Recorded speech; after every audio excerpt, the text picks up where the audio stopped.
Good morning, everyone. I thought it was very interesting that I was chosen to speak to you on the Day of the Dead, like he said. And I actually, to be quite honest with you, I wasn't really familiar with the Day of the Dead. I just wasn't. And I thought about it, I'm like, how unruly. I work with people on the other side. I don't consider them dead. But there's a great celebration that happens, and it started off in Mexico. They didn't start off in Mexico. It's been around for thousands of years. But I wanted to give you a little bit about it, a little bit about the Day of the Dead, just because it was interesting to me. I thought it'd be a little bit interesting just to hear about it, because we're not used to it here, right? So what it starts off on October 31st, and it consists of two distinct holidays. The Day of the Innocents, the Day of the Little Angels. On November 1st, it's dedicated to infants and children. And then the actual Day of the Dead is today, December 2nd. Or November. Traditionally, it's held over the summer, but upon the arrival of the Spanish, it was gradually changed to coincide with the Christian celebrations of Hallowtide. Halloween, All Saints' Eve, is on October 31st. All Saints' Day is November 1st, and All Souls' Day is November 2nd. It also coincides with the ancient Celtic seasonal festival to mark the end of the harvest and to remember the dead known as Samhain? Can't pronounce that. Can somebody say that, Ella? Thank you. I had a lot of fun with my iPhone just trying to pronounce it. It just didn't work. That it's celebrated from sunset on October 31st to sunset on November 1st. So I was fascinated by it when I was researching it. You know, I've heard about it, but I saw the skulls and everything, and a lot of people aren't really friendly to skulls. But I actually love them. I collect them. It's just there's some skulls that are made out of incredible stones that are shaped by monks up in the Himalayas. And they chant and they pray over them. And they believe that there's a consciousness within them. But we're always made that skulls are, bad and, based upon anybody's religious beliefs, and that's another thing. I'm not here to get rid of anybody's belief in anything. In fact, I'm not here to make you believe in anything. That was probably one of the greatest gifts my dad ever gave me. He said, Jennifer, it's not your job to make anybody believe in anything. Leave that to them. That's their job. Let them go through their chaos like I did. My dad was a Mormon bishop when he passed away 2 years ago. I was raised Mormon. And with 6 other brothers and sisters, by the way. They're like, there's 6 of you? There's 7 of you? No, there's not 7 of us. But it was I think part of the reason why I'm really good at crime work has to do with the fact that nothing bad happened to me as a kid, other than being raised with brothers. But nothing bad happened to me as a child. I was given lots of love. I was from a wonderful family, wonderful parents, and when it came to doing crime work, I didn't have any projections. And part of this work, you have to get out of your fear. And the reason why I'm telling you this is because I want you to think about this when you feel like you have a loved one that's coming to you, but you're not sure. You get in your head, right? And that has a whole new meaning. People are always, you're stuck in your head. No. They try to talk to us. But I also had something happen where my dad passed away 2 years ago. He had pancreatic cancer and died at 71. The love of my life. I never knew what grief was until that happened. And I've been doing this for years. I knew people came to me. I knew I'd talk to their loved ones. But I had no idea the grief involved. And it was even worse because I felt like I couldn't connect to them. I'm like, I can connect to everybody else's but my own. Well, there's a reason for that, and I want to express this to you so you don't get frustrated when you're missing someone so much, you know, I still get choked up, and it happened 2 years ago. There is no time and space. You pick up that torture, that heart, that connection with them like it was happened yesterday. Doesn't it feel like that when you lose a loved one? And I had no idea. And in fact, I wanted to quit working. Imagine my conundrum. If I quit, then that's really saying I'm not going to connect, right? I'm not going to connect to anything. So I'm like, how do I do this? Because I would have a lot of clients that would come in, and they would say, you know, I would get information. I'm like, okay, your father's name is Jim, the same as my father. He died of pancreatic cancer. I mean, it was just like a Band-Aid getting ripped open over and over and over again. You always bless fire trucks as they go by and send a bunch of angels. Whether you believe in it or not, eventually some part of your mind will. So, let me go back. Hold on a second. That fire truck really got me. Grief. So what I have always said, and what I now really know in my heart, is that you'll never get over it. So do not try to get over the grief of a loved one. You'll learn to coexist with it. Okay? I know that sounds a little bit harsh, but if you stop trying to get over it, then you can allow it. And when you allow it to happen, even when it hurts, even when you're talking in front of everybody and my heart's aching, even when it hurts, you're allowing yourself to be in the space that provides them an opening, a gateway to come in and talk to you. Okay? And so let me go back to how I was told I have this ability. First of all, I want to say everyone has this. Everyone can talk to their loved ones. Everyone has intuition. It's just a matter of using it or not. Okay? When I was 3 months old, I had what was called larynx-stridor seizures, grand mal seizures at 3.5 months old. My mom would race me into the hospital, and I was black and blue. But by the time she would get there, I would be okay. They thought she was crazy. Finally, it lasted long enough that they were like, oh no, oh no. They took me in. There was a British doctor that was on staff at the time. He was a visiting doctor. And he said, I've seen this before. I was the 8th documented case for this seizure, this particular type of seizure. And they gave me belladonna. Belladonna is a poison, also hallucinogenic. That was given to me at 3.5 months old, and eventually I grew out of it. I've been studied by a lot of people, not just Richard Martini. Doctors, you name it. But they believe that made me have what's called a natural ability. So my natural ability came from having seizures. It created a gateway. I've always seen things, but that doesn't mean anything. It just I believe it was given to me because I probably wouldn't have believed in this if I didn't see it. I've always seen things. In fact, I wanted glasses at an early age. I was the only child out of 7 children that did not need glasses. I had 20/20 vision. The only one. Everyone else had glasses and contacts.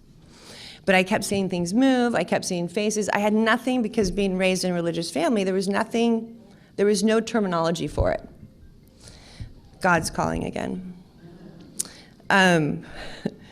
So everybody, it's not that you have to go through seizures. It's okay. It's not that you have to go through seizures to get to this place. But there's been plenty of people that have had near-death experiences that also have end up with this place. There's a lot of people that have had someone very close to them pass away where they start experiencing things that they don't understand, right? And that you think you're going crazy. So part of this, I want you guys to really understand that it's not just me that can receive this information. I might receive it about everybody else's loved ones, but everyone can receive it about their own loved ones. And I'll go into some of my casework that I've done with the FBI and the DEA and families. And the reason why I'm going to talk to you a little bit about that is because it really, really made me understand this about the mind, how powerful our mind is. Not about this work, but how powerful our minds are in delineating what comes through. If you do not believe in something, then that is what I call the last call. If your mind says no, when it comes to anything that you might have a little fear with, or that you're like you don't want to believe it, that's all the universe can show you. That's it. And believe me, it bites you when that happens. There was a case that I worked on, I don't know, I want to say about 6 or 7 years ago. And of course, I've done hundreds of cases. I've taught hundreds of people. I've read thousands of people all over the world. And I'm saying this in the context of how the things that I remember, the things that didn't go well, or things that ended up not right. You always remember that one time that they didn't get, that they didn't get the bad guy. This particular case, they were looking for a woman who, she was actually around here. They were looking for a woman who went missing. And I usually I never offer information. I've never called the cops. I've never offered any information on any case. It's always just found me. I think there's a very strict protocol to that. I think it's kind of crazy to call up, unless you have physical proof or physical evidence. I think it's a little nutty to call up, law enforcement and say, I think the body's over here. That's like one of their biggest complaints. I deal with it all the time.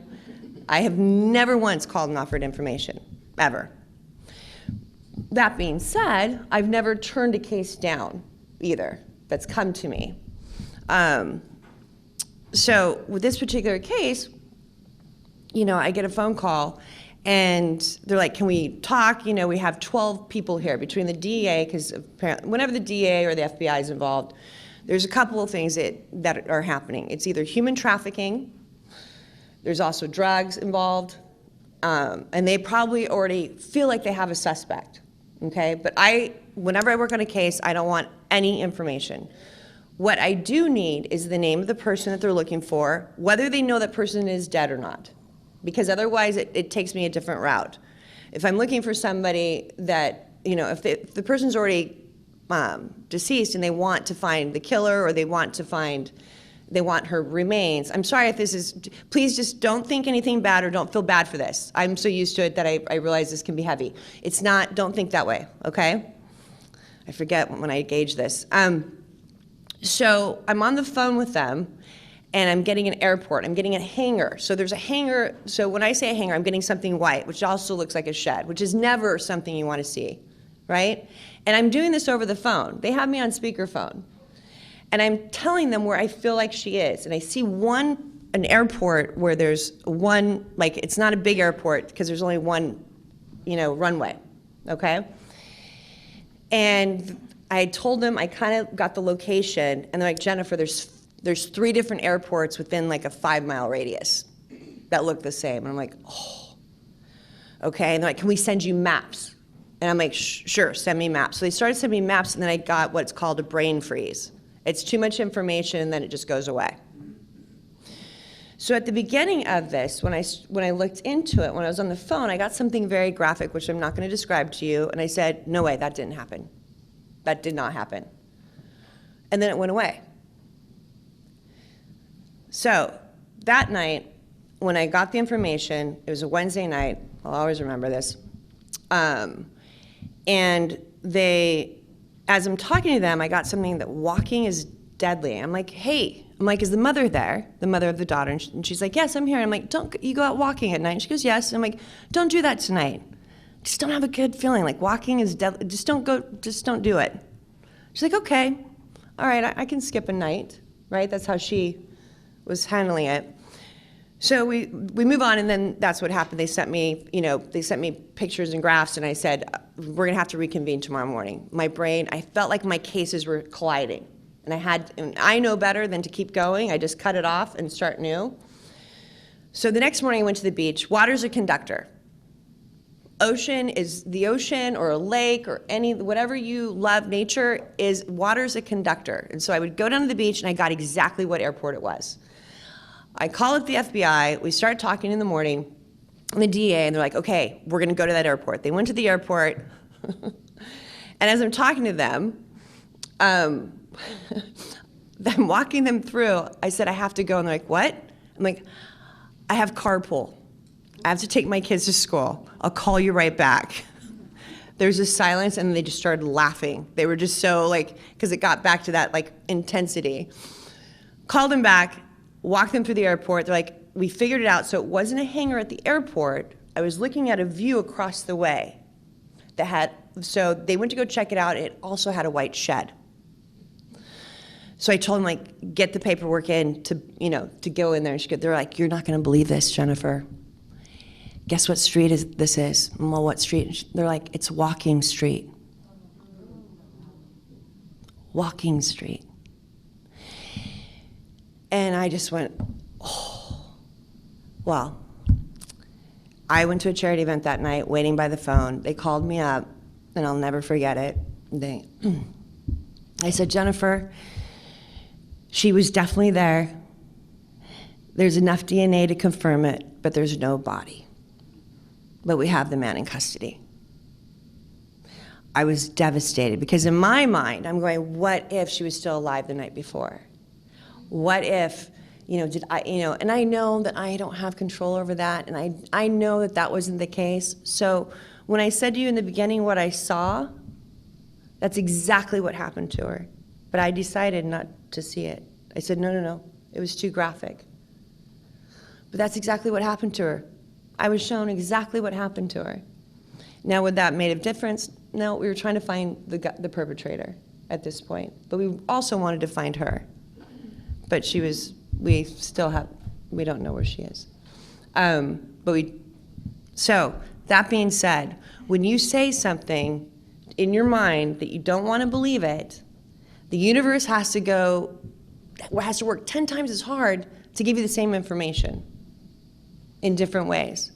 How many times have you heard of something where you hear it, it goes through, you hear it, it goes through, then all of a sudden someone tells you and you're like, oh my gosh, I finally get it, right? It's told to you over and over and over again, and you're finally opening up a little bit to where you can feel it, to where you can get it, right? I need to bring you guys back up. Okay. Have your son call in again. That was great.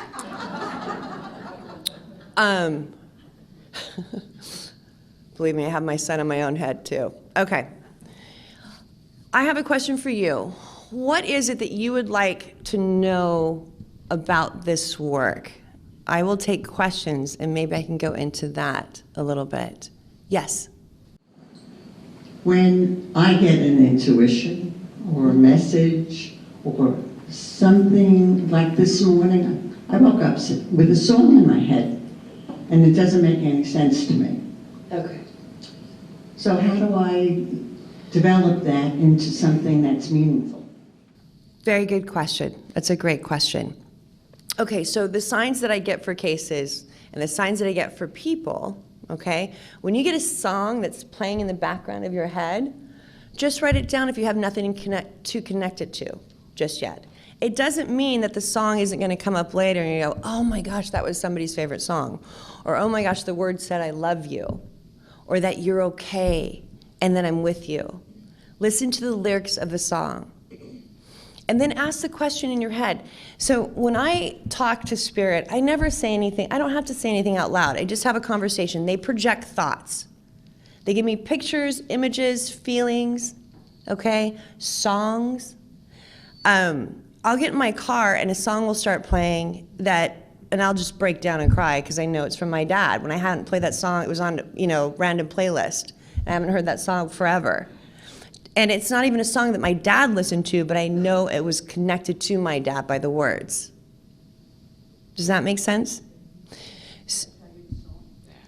Okay, she was just mentioning about intuition, and if you get a song or if you get something, how can you utilize it or hone in on it, correct?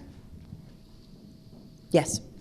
So we discussed, she had a song, and that song happened to be one of my favorite songs that she had no connection to, but I do. And it's Last Christmas, and it also happens to be a movie that's coming out. So another thing that just reminded me, or somebody just gave it to me, past, present, future shows up in the same bandwidth of information. So time is only here. I know that sounds weird, but I'll share with you an example. One of my first cases, I gave all the information to this person, and some of the information was 3 names. I said they're going to be super important. These names are going to be incredibly important. 7 years later, she goes back over her notes and she says, "You're not going to believe this. Those 3 names are so important. They're opening up the case now. They're a part of opening up this case." So when I got it 7 years prior, it felt like it was going to happen tomorrow. But it didn't happen for 7 years. And there's a lot of, like, one of my biggest things that I have to figure out a lot of times is time. Like, is it past? Are they giving me information of a memory? Are they giving me information that's happening in the future? What is it? And that's something that I have to work out. So when you get something like a song, it might be important for you at Christmas time.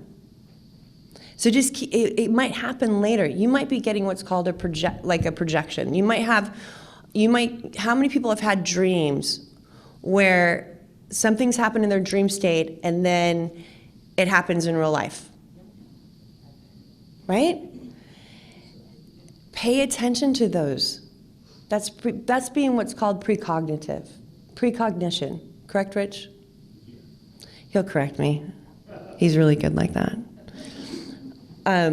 So pay attention to that. And also, another thing that I want you guys to remember is that when in your dream state, nobody ever talks like this. Have you ever seen anybody open up their mouth like that and talk to you like that? Never. They're projecting their love, their thoughts to you.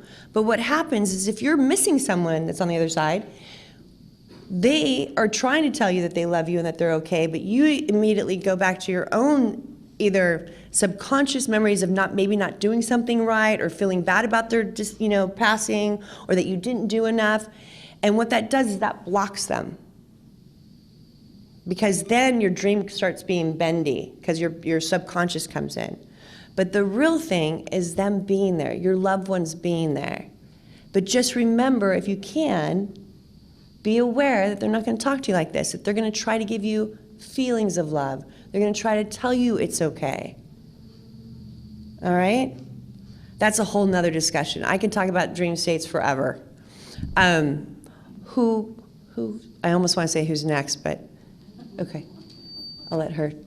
Oh, I just wondered, how do you handle evil spirits? In the thousands of readings that I've done, and I read on a podcast with Dr. Drew's wife, Susan Pinsky, they're dear friends of mine. I read Deborah Tate. I didn't know who she was, Sharon Tate's sister. And at the time, Manson was alive. So I'm like, wow, this is weird. I go into it. So the evil spirits are never the ones on the other side. They're the ones that are here. I've never seen hell on the other side. I've been shown hell here. It's within your heart. It's the fear, it's the feeling that, and I'm not saying that there's not evil spirits, they just don't hang out with me, I'm too boring. No one's gonna come out and and that took me a long time. It's a great question because with this crime work that I'm doing, I have to get in the head of a killer before they kill, because that's when they make all the mistakes. Afterwards, they're very clean. It's before they do it where they make all the mistakes. I know that sounded very crass, but hear me out. The only time I was ever scared was the fact that I felt like I got into Mance's head. I'm like, oh, and then I started all those creepy shows that come on, like, did you bring that with you? Or that can't happen. It doesn't happen. Okay? Nothing bad's gonna come in and try to give you information that's good. Right? Nothing. And you guys come in here locked and loaded with a ton of people up there helping you out. That's their job. They're aware that we're not aware. Right? You know, Rich and I have researched this extensively because they're learning too how to talk to us. But can you imagine a bunch of people that knows that they could talk to us, but yet we can't hear them and we're not at the door? That's what it's like for them. So that's why they have to come through with songs, or they have to come through with messages. But if you don't believe them, a part of your subconscious does. But it's just easier to be open to it. Does that answer your question? Okay. I've had so many personal experiences in my life with friends and family who have passed on, and intuitive experiences that I know this is something that should be developed more, and I would like to learn how to do that. But I've spent quite a lot of money on people who are not sincere, and I'm really sorry for that. one of the things I'm not good at is determining who's sincere and who's not sincere, which is pretty annoying. So what's the best way for me to approach this? Or where to go, or who to try to train more and develop this more so it could be useful? So I have an office that overlooks the water. And I'm telling you this because it's not in the back room of some place. This isn't something that, it's unfortunate that there's so many psychics that have given it such a bad name. I call myself an intuitive. I never separate myself from anybody else. I encourage everyone to tap into this. I never tell them, oh, I'm going to get rid of your karma. Are you kidding me? Like that, I mean, run if someone says that. Run as fast as you can. It's unfortunate because there are a lot of good people that do this work, okay? But yes, it has given us a bad name. You have no idea what I have to go through even with law enforcement because of that. That's why I have strict protocols on how to handle a case, how to talk to families, how to work with law enforcement, how you never offer up information. It's not because you're not wanting to do the work. It's because don't offer it unless they ask. That's breaking rules, in my opinion, unless you have physical evidence, okay? And a lot of times, too, I think it's probably because you don't need anyone. So you get information, you just have to believe it. And I will be doing readings a little bit later. That's why it was extended till 1. So I will be doing that in a little bit, okay? I'm going to be doing group readings. You can actually see it in action. And I don't have anybody's name other than those two in the back right there. Michelle, because she drove me, and Rich. I'm letting you guys know this because anybody, you can, unfortunately, people have just ruined it. And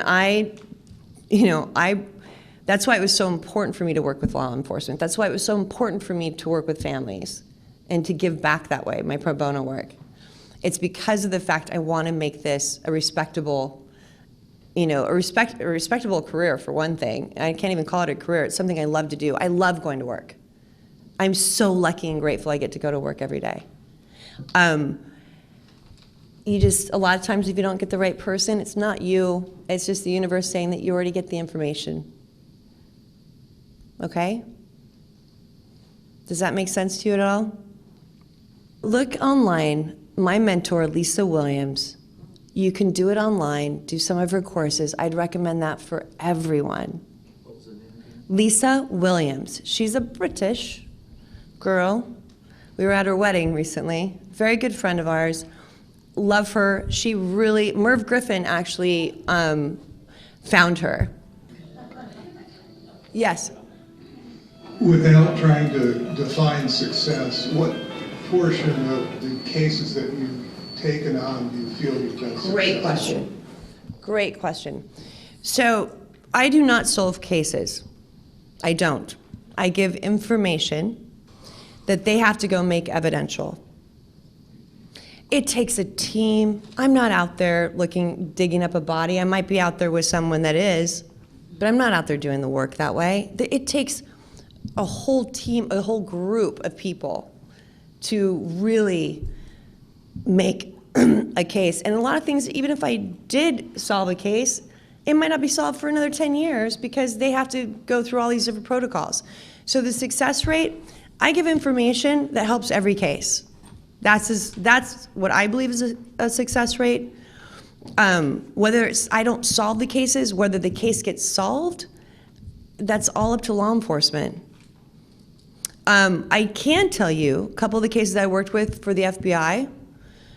When they'll call me and I'll be on the phone in the car and I'll tell them what they're looking at. And at one point, she's like, Jennifer, if this person isn't in this house or isn't in this place, he was a 2-year fugitive for basically being a pimp for children. If he wasn't there, then by them going in there, he would get notified and it would take another 6 months to even track him down again. I'm like, he's there. I'm like, I told them what they were looking at. I'm like, look to the right, there's a tree over here. Because everything turns into like a heat sensor. They still waited, but they eventually got the paperwork, busted down the door and got him. To me, thank you. To me, that, like, I almost broke down crying because I have 2 kids of my own. That was an amazing case for me. A lot of times I don't get that feedback right away. It takes years for cases to get solved. Yes? The question was, so she asked, by me saying something that ended up happening 7 years later, that then destiny is in control, that we're not in charge of our destiny.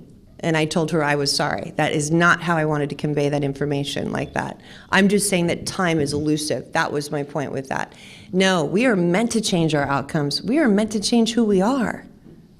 We are not meant to stay. That's what free will is all about. I might get certain things, but it's not, those were 3 names. It was just saying that those 3 names were important, not that these 3 things were gonna happen. Does that make sense? Okay, for another case, I said to a woman who disappeared, I said, someone's gonna get pulled over, it's gonna be a female.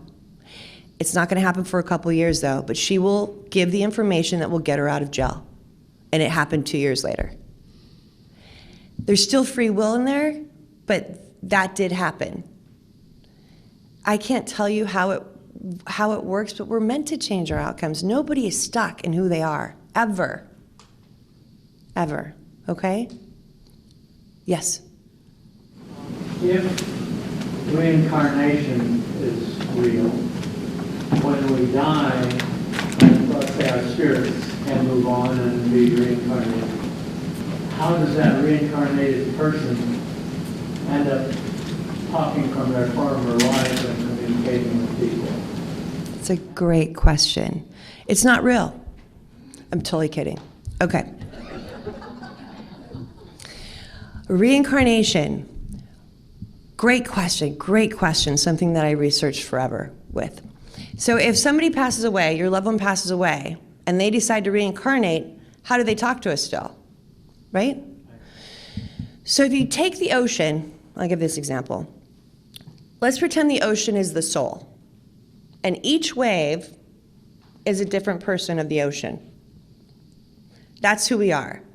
The waves come back to the soul, but they're still individually unique. Okay? This life is truly the only life that matters right now. Okay? Because whatever we do here is going to help us later on wherever else. Does that make sense? And there's bits and pieces of our soul group. Everyone has a big soul group that they come in and they do different things. And they help each other evolve. But the consciousness of the person is always there. The spirit is always there of people that have reincarnated. Or people that, I don't know about people that have well, I've never had trouble with the spirit saying, oh, you're not there because you reincarnated. I've never had anybody say that they've reincarnated so they're not there. There's always information and they're always there.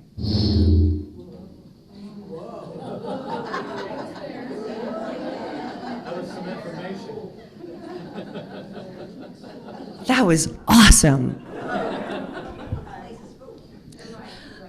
Sorry to Hi. get started. Jennifer, I have one comment and one question. The comment is, I like that you said that you're an intuitive.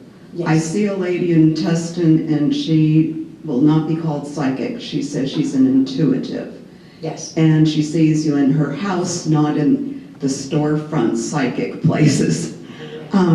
So the question is, she was the first person to tell me that I was an empath. Mm-hmm. So I ended up getting the books online, and then later on another person at a meeting told me I was an empath. These two people don't know each other, so I started thinking, I guess there's something to this. Are you an empath? No, I have no feelings whatsoever. I am kidding. I believe, yes. Okay, so I've just always wanted to say that. Absolutely. In fact, when I was in high school, if somebody got in a fight behind me, like if they were fighting their parents, I would pick up on that energy and get depressed thinking that person didn't like me. I was severely depressed and no one knew about it besides my mother growing up. And I was a straight A student, and so she'd let me stay home one day a week because she knew I was exhausted. I would take on other people's feelings, but it had nothing to do with me, but I had no one to tell me that. My mom would tell me, oh, they're just jealous. She didn't know. She just knew I was hurting. And they didn't do any, my high school was great. They didn't do anything wrong. It was just that I picked up on everybody's feelings. I believe that when you are really tuned in, that's what you do. What you have to learn is to let it go. So my biggest lesson, one of my biggest lessons was to not only believe what I see and hear, is also to allow this to where if I was going to be a really good investigator, I had to get in and get out. No one wants to, so let me put it a different way. If you're sick and you go to a doctor who opens the door with a snotty nose and who's coughing and who's really sick, do you want to see that person? No. So when people come to me, their kids have been killed, they've been lost, they don't know where they are. I have to really be the strong person in the situation and show compassion at the same time, of course. But when they leave, a lot of times they lose my shit. Sorry. One time, that's not bad. I usually say a lot of swear words a lot of times, but it's not bad. So the biggest thing that you have to learn, I think it's to tell us what we're capable of, okay? Because being an empath, you're getting feelings, right? So being intuitive, you're getting thoughts. It's the same. You're getting into somebody's energy field, whether you like it or not. There's a really quick thing that you could do, that I do a lot. It takes 2 seconds. You just invoke incandescent light throughout your body. God's light, don't get caught up on semantics. It's just easier to say God. But incandescent light or Buddha, whatever you guys believe in, it doesn't matter. If you believe in something, invoke it throughout your body. Have it go up through your crown, around you, around the people around you, your loved ones. You can extend it as far as you go. It's a form of prayer as well. And that keeps like a bubble wrap. So that way you can get information, or you can get, whether you want to or not, you can be sympathetic but not take it on. Does that make sense? Does that help you? Yeah, and if this Well, I try to make this entertaining as much as I can because I'm a skeptic. That's how it started. I didn't want to believe in this stuff, this crystal crap. I didn't know anything. I'm like, someone says one more thing about energy, I'm going to punch them.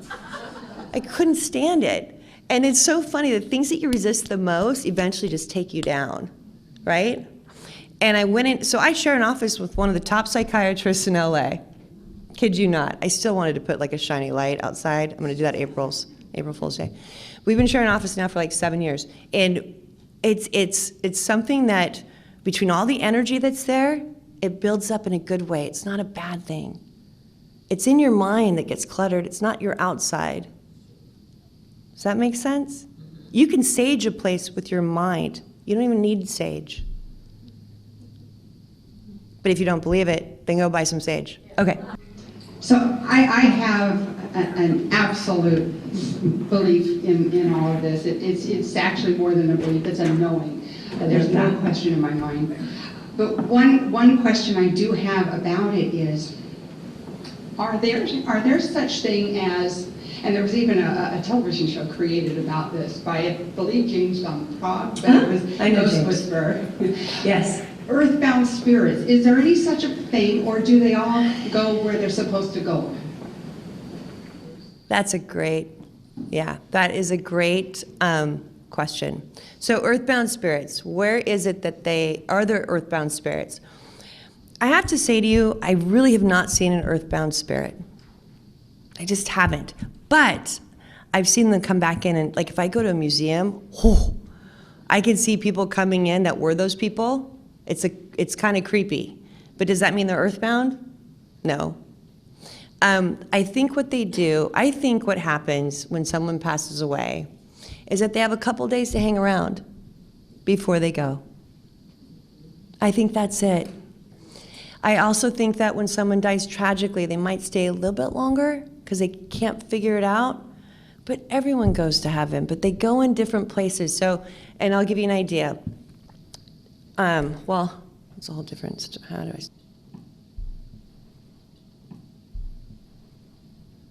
Sorry, that's me looking into things.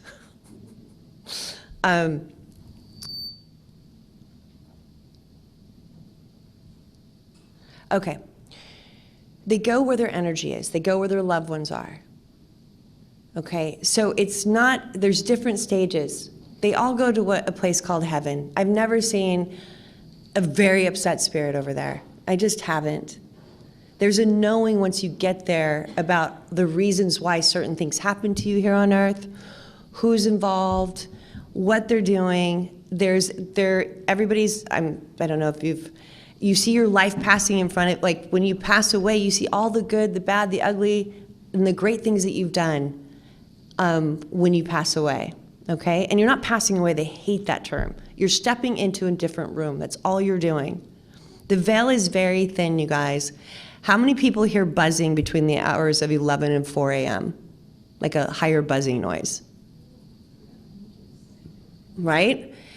That is the veil being thin. It's a frequency. And so there's some times where it feels like a sonic boom, where I hear somebody come into my office, a spirit. I always have to, my husband's like, are they alive or dead that you're talking about? Well, this time it's a spirit. When they come in and if I'm not paying attention, that's how they get me to pay attention. It's a sonic boom, it's a frequency. I'm like, it hurts. But I always ask now, who's here? Because it's obviously important that they bum rush all the other spirits. Right? And when I get the chills, that's another thing. That's another great indicator. When you get the chills, what were you thinking about at that point in time? Were you thinking of them? Were you watching something where you're crying?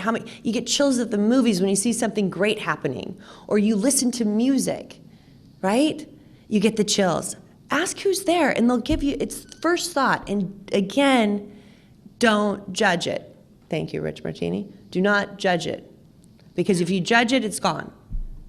So if your loved one says hi, just know that's them. Because so we have what I call an etheric template, an energy field that goes out about 3 feet. So there's Vietnam vets that might have had their arm taken off, right? They could still feel their arm. Okay? It's the same sensation as, so 3 feet out. So I know when I'm in my office, I get the chills a lot. And it's because I'm not used to the people in front of me, their loved ones' energy. They're used to it. So if you don't get the chills, don't think that they're not around. It's just that you're used to their energy field. That's all it is. Okay? Did that even answer your question? Okay. Hi. I've always wondered, when you read about people who have passed away in their sleep unexpectedly, they were well when they went to bed. I've always thought, because the veil is so thin at that point, because we're just one step a little bit closer, that was their energy just deciding it's time to go the rest of the way. How do you feel about that? I think that's great. I haven't thought about it that way, but I think you're right.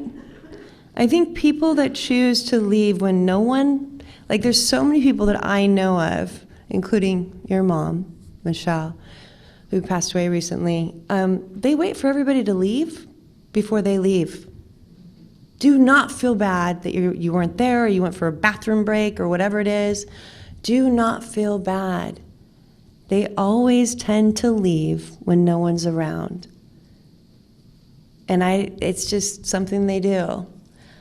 I mean, I guess you wouldn't want someone seeing you go to the bathroom, right? They don't want you to see you die. That was a bad analogy, and I apologize. I don't know why that came into my head. Can you not put that on air? Just don't. There's a lot of guilt that I've worked. I've had lots of clients and friends that have felt bad about not being there when they pass. But please don't waste the guilt on that. Waste it on other things. Do not waste it on that. And I think you're right. It's just easier when they're sleeping. I think you're right. Yes. I guess this is kind of a basic question for you. With the work you do, it requires a fair amount of energy. So other than the bubble wrap thing that you were talking about, what do you do for self-care in order to do what you do? That's a great question. So what do I do for self-care, energy-wise? How do I manage my own energy, right? It has taken me years to figure this out. And it's the opposite of what you think. I wear myself out before I do events. I'm telling you, I stayed up till 1 p.m. last night, 1 a.m., excuse me. See what I'm talking about? I wear myself out. And here's why. I used to think that I had to save up all my energy before I would go to an event and la la la la. Well, when you do that, think about how this looks, right? They can't get through. Spirit has a harder time getting through, especially with my mind, because I'm constantly going. So the more that I wear myself out, I'll work out. That's part of my self-care. I'll work out. And I did win the Halloween costume at Soul Cycle. I was one superwoman, whatever that means. I was pretty happy about it, all before noon. I just like to say I win. Thanks, Rich. So for this work, if I wear myself out, I'm much better. Because I used to, because of the fact that there's been a few days over 10 years where I've been so sick, do I cancel? Or is it, I just, for whatever reason, and I don't. I take cough medicine or whatever it is, I go out, I'm not touching anyone, I'm not getting anyone else sick. But I go out and it's the best event ever. And I thought, wait, why is that the best event? I am completely drugged up on cough medicine, can't think. Well, that's why. The more receptive I am, the more that I have depleted my energy, the more is given to me. And it just, when I start this work, it goes and goes, and it just builds upon itself. 2 weekends ago, I read 97 people at a charity event. 97. That's a lot. I didn't know what I was capable of. 30 people at a time would come in. I would just go boom, boom, boom, boom, boom. And I made sure that I came in on a plane from Vegas that morning. And I was out, with my son, doing lots of things. Get there, I'm so tired. But the second I started working, the energy starts building. So it keeps going, and it keeps going. It took me, I did sleep really well that night, I'm not gonna lie. But the energy, a lot of times when I work, it takes me hours to go to sleep because the energy builds. So a lot of people think that, oh my gosh, how do you do this? Or how, You know, I've trained myself as an Olympic athlete in this line of work. Not a hierarchy, but I've trained myself because I want to be the best that I can be for this work, and I just work differently. Everybody does. So I have to wear myself out. I'm like that little kid that they tell to go run up the sand hill 10 times. And when I do that, it's an amazing day.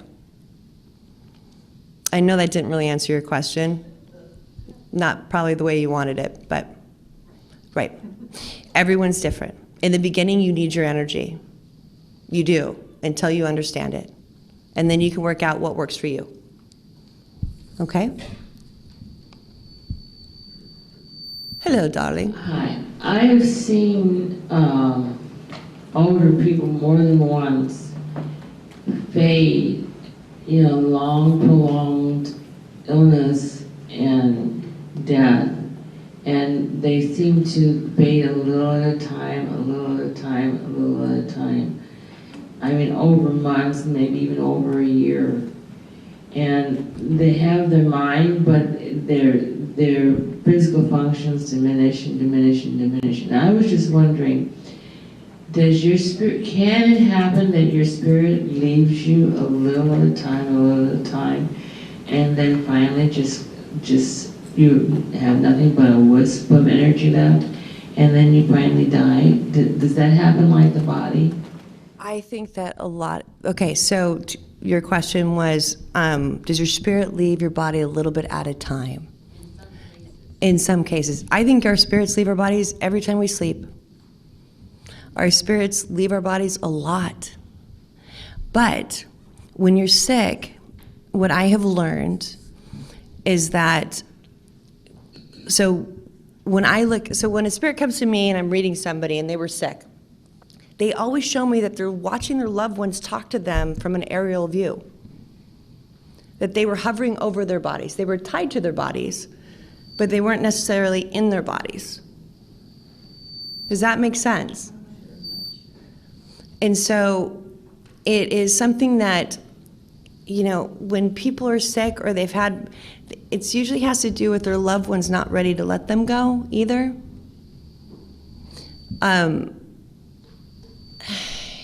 But I do believe that they, for instance, Alzheimer's patients or dementia, I don't feel sorry for them at all. I feel sorry for their caregivers. They are having the time of their life. They're going up there, playing with their loved ones, whoever's away, and then they come back here going, what? Right? But they're having the time of their life.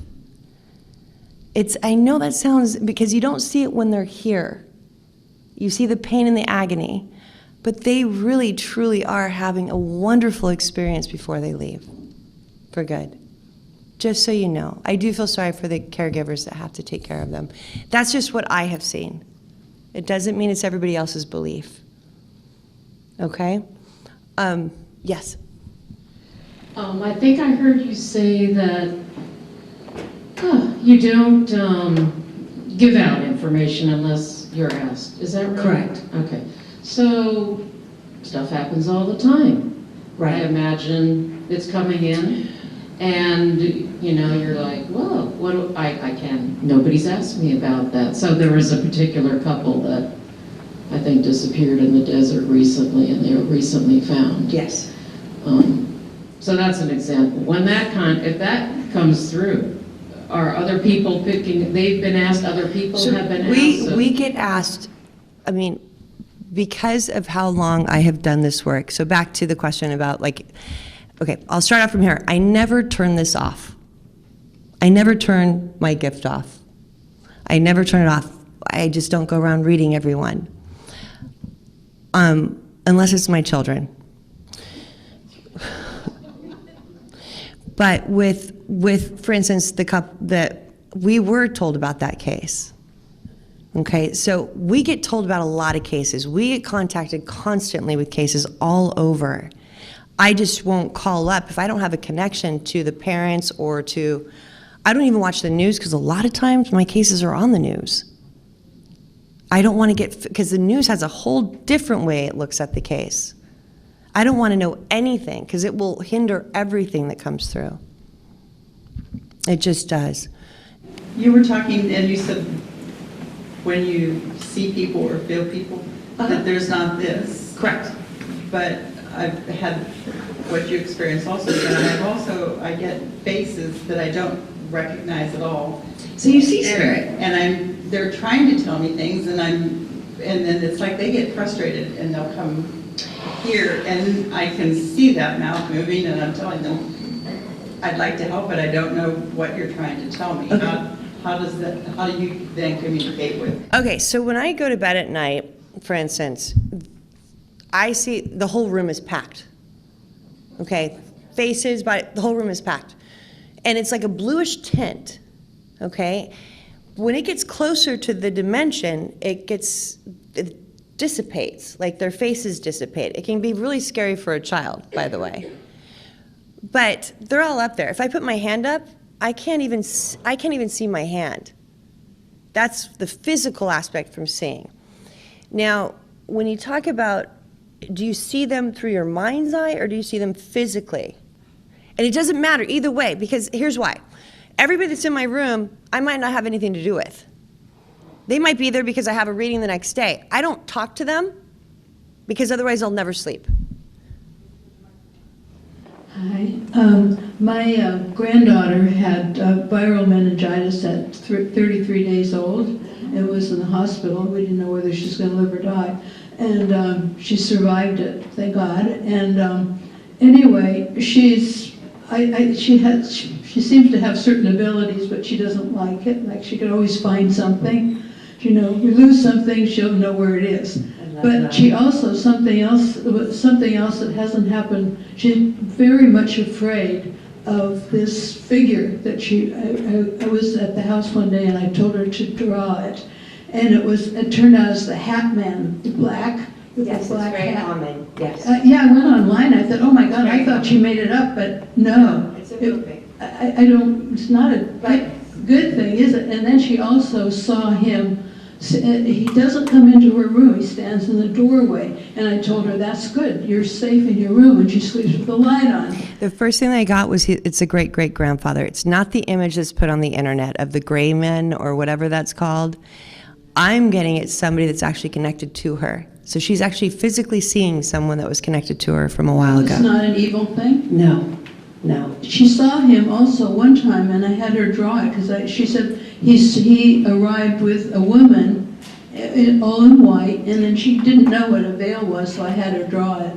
I mean, but she's much, she said she saw him walking in front of the house with a torch one time, and because it terrifies her. Okay. So she has a lot of fears with that. So it could be fire. So when she saw fire, it might not have been the torch. She could have freaked out seeing a fire and thinking it was a torch or a gun. Okay. Because our subconscious mind loves to play tricks. I can see an angel, and if I was fearful of anything, I could make it into a devil with my mind. But the angel's the real part. Okay, our mind is the last call. Remember that. It can turn anything into anyone or anything. And so for her, like with what she saw, I definitely believe she connected to like a great-great-grandfather. She also could be connected to the property. I just have to look into it. Because if there was somebody that was there, maybe the house got burned down back in the 1920s. I don't know. But you could be connected to that space as well. The house was a new house when they... No, I know that house. I'm talking about back in, like in the 1920s or the Great Depression or wherever it was, or maybe it was on an Indian burial ground as well. There's a connection to all of that.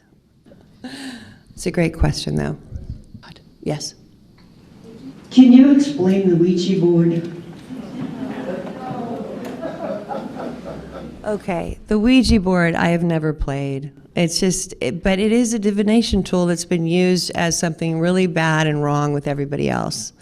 So I don't know how to do, I call it tarot, whatever it is. There's really good tarot readers. I don't know anything about that, but there are good people that can read cards. There are people that are incredible astrologers. I don't know anything about that. I get, everybody has a certain niche. When people tell me that they're a Sagittarius, I'm like, are you an asshole? Sorry, I don't know what that means. Sorry.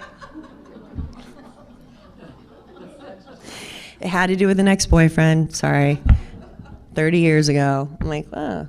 I'm just saying, back to the Ouija board, I would definitely not advise it to give it to children.